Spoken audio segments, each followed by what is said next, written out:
Hi, boys and girls. I wanted to tell you a little bit about what's been going on in the Sullivan household today.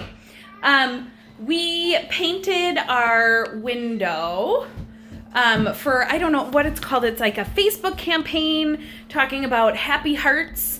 And you can go around and look. I'm going over there next. And it's just a little thing when you're out for your walks, you can look in people's windows for hearts. So there's one of my windows. And then Augie and Aaron, we cut out a bunch of hearts and they decided to turn them into butterflies. So there's our other window. That's something you guys could do too, is you could decorate your windows to show the hearts off to people who are walking by. Today, I'm going to read you 2 stories, and you're going to make another Venn diagram that you made last week when we were talking about the Dinky Donkey and the Wonky Donkey. The 2 circles, and they overlap, so you compare and tell me what's the same in the 2 books in the middle of the circle, and then you contrast in the outside, and it's the 2 things that are different in each of the stories. So I have the same story for you today, but 2 different versions. So I have Hansel and Gretel, and it's a little critter book by Mercer Mayer. Hansel and Gretel, and Hensel and Gretel, which is a bunch of birds. So it's not Hansel, it's Hensel because it's a hen. Ha ha ha. And the Hensel is a girl, not a boy. We have an ongoing argument in the Sullivan household if Hensel is the boy or the girl. Maybe you can make your opinion known after we read it. We're going to start, though, with Hansel and Gretel, the little critter version. One day, Hansel and Gretel took a walk in the woods. They went so far that they got lost. A little bird warned them to turn back, but they paid him no mind. Don't go there! And there's a little lift to flap. And you open it up and it says, beware, beware. Because that can't. They found a wonderful gingerbread house all covered with icing and candy. They were very hungry, so Gretel rang the doorbell. No! Too late, the bird said. Do you want to open the flap, Erin? Sure. What does that witch say? She says, hello, my sweets. Because she's actually. I don't want to spoil it. Okay. An old witch lived there. She pretended to be very sweet little old lady. She invited them inside and offered them good things to eat, but the food was enchanted and made them very sleepy. Don't look. Let's see. Help a girl out, Erin. Ooh, what does it say? So good for your teeth, my sweets. Do you think that was really good for your teeth? No. The old witch gave them soft feather beds to sleep on. Then late that night, she crept in, grabbed Hansel, and stuffed him into a sack. Hansel. But guess what it says for Hansel? It says he. So then that makes me guess that Hansel is the he in the other story. It's actually a she. Oh, okay. And the bird says, wake up, you dummy! It's not a good word. Not a good word. She put Hansel down in the dungeon and made Gretel bring him food every day. The old witch wanted to fatten him up to make critter pie out of him. She's going to eat him. So she's trying to fatten him up. Oh, no. Why can't I open these, Erin? There we go. Let me out of here! Let me out of here. Good reading. All she gave Gretel to eat were a few scraps from the table and some breadcrumbs. What? Poor kid. I'm gonna open the bread box, see what's in there. Oh, it's empty except for a little mouse. Only left crumbs for poor little Gretel. The old witch made Gretel sweep and clean, and while she worked, the old witch took a nap. That didn't make Gretel very happy. So the witch gets to sleep while Gretel's doing all the work? Not cool. What? What's going to happen next? I can open this. I just love to sweep. I think she's sarcastic. And look, she's sweeping it all under the rug. hiding it from the witch. "Fetch me some water from the well," said the old witch one day. Gretel went outside and called, "Dear witch, I've dropped the bucket in the well and I'm too little to reach it. Please come help me." The old witch grumbled, but she went outside. It's a trick.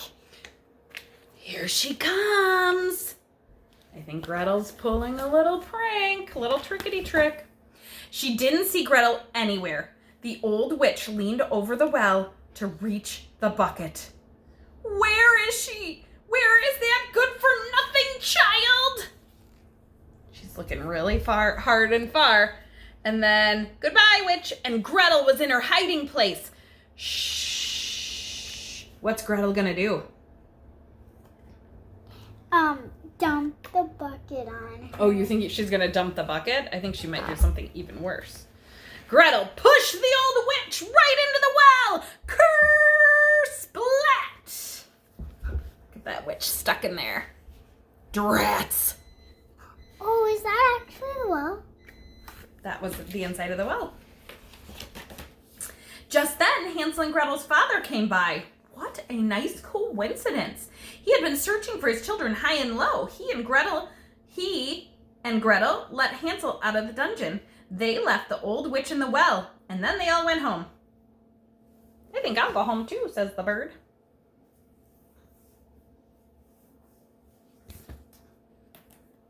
And that's the end of this version of Hansel and Gretel.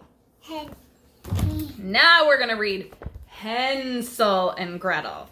So notice Hansel is H-A-N, Hansel, and Hansel is H-E-N, Hansel. Hansel and Gretel and the Ninja Turks. It's kind of like crying. Kinda. Once upon a menacing time, two chicks knew a fox was at large, which means the fox is loose.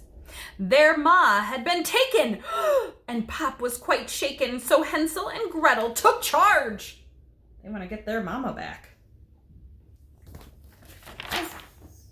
They trained in the art of jinjitsu and practiced their wing throws and blocks. They learned how to creep without making a peep, so they wouldn't fall prey to that fox. And we know prey means that the fox wants to eat them, right? So they're not going to fall prey, which means eaten by the fox. One day they returned from the dojo to a coop in complete disarray. What's a coop? Something where chickens live. Yep, that's where they live. One day they returned from the dojo to a coop in complete disarray. The signs of a tussle showed someone with muscle had dragged their dear Papa away. Oh no, now Papa's gone.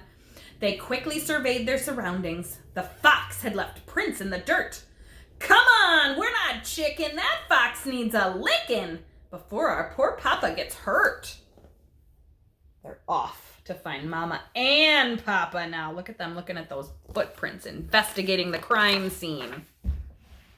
They trekked till they spotted a feather. It looks like we're on the right track.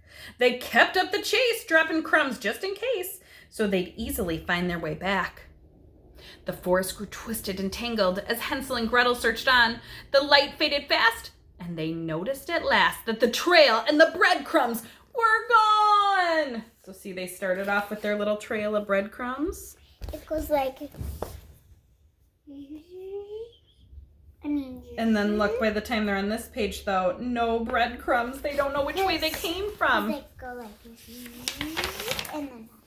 They shuddered and groped in the darkness. "We're lost," whispered Hansel with dread.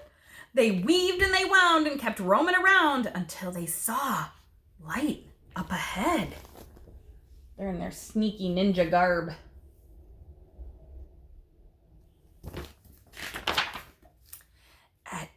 It came from a cottage of cornbread. Okay, so in the old story, it was made out of candy because people and humans and little critters like candy, but hens really like to nibble on corn, so they made it cornbread because cornbread would be like a hen's candy. I think that's pretty creative. It came to a cottage of cornbread. "Let's eat," Hansel clucked with delight. She nibbled away till she heard someone say, "My dear, come on in for a bite."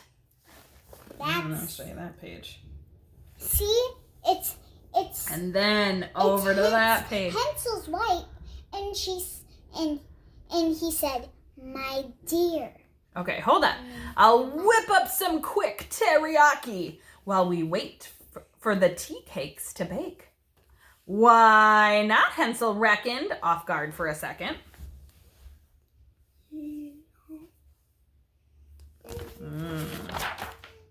Then quickly she saw her mistake. Oh, you're right. It says, why not? Hansel reckoned, off guard for a second. Then quickly she saw her mistake. So maybe Hansel is the girl and it's a hen, which is a female chicken. I'm with you, Aaron. I'm with you. She gasped and she dashed to the corner where Pop was confined in a crate. "Watch out!" Papa cried. "You'll be chicken pot pied!" She sidestepped, but it was too late.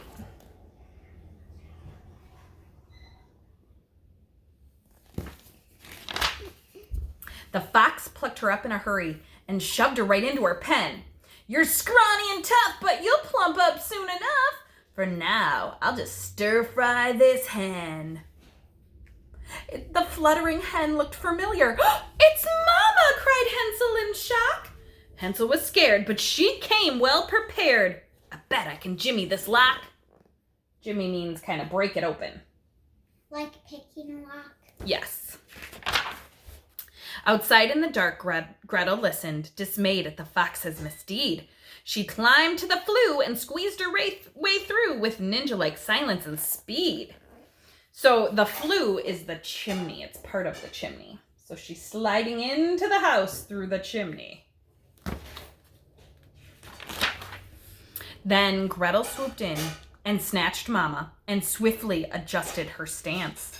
The fox took a leap, but with one feathered sweep, the chick boldly blocked her advance.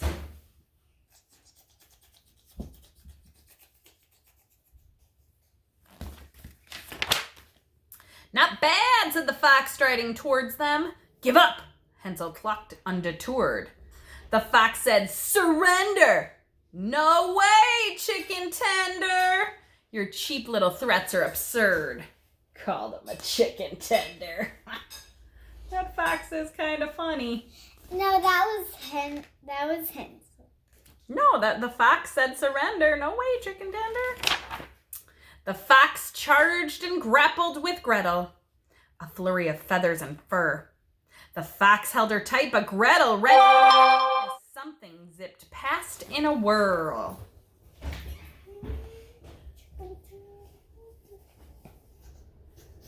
Oops, I don't know if you can see that one.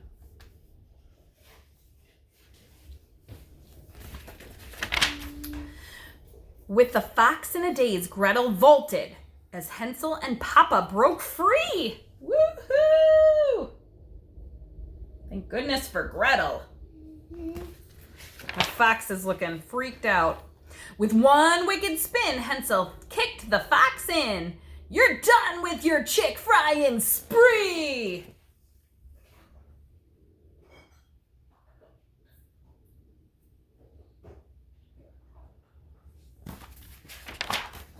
She slammed the door shut and then locked it.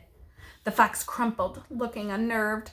"You two ninja chicks got us out of that fix, and justice, not dinner, was served."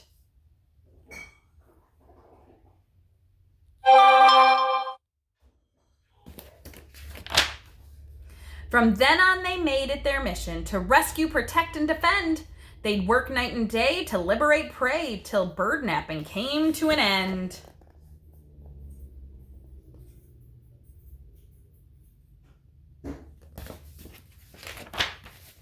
And then that's the end. You see the picture of the house with the cornbread and the ninja chicks kind of sneaking and watching. So, two stories that are very different, but they have similar titles. Hansel and Gretel and Hansel and Gretel. I want you to compare the two stories and contrast the two stories. Don't forget, while we're doing all this literacy and reading this week, you can still be practicing your measurement as well when you're home.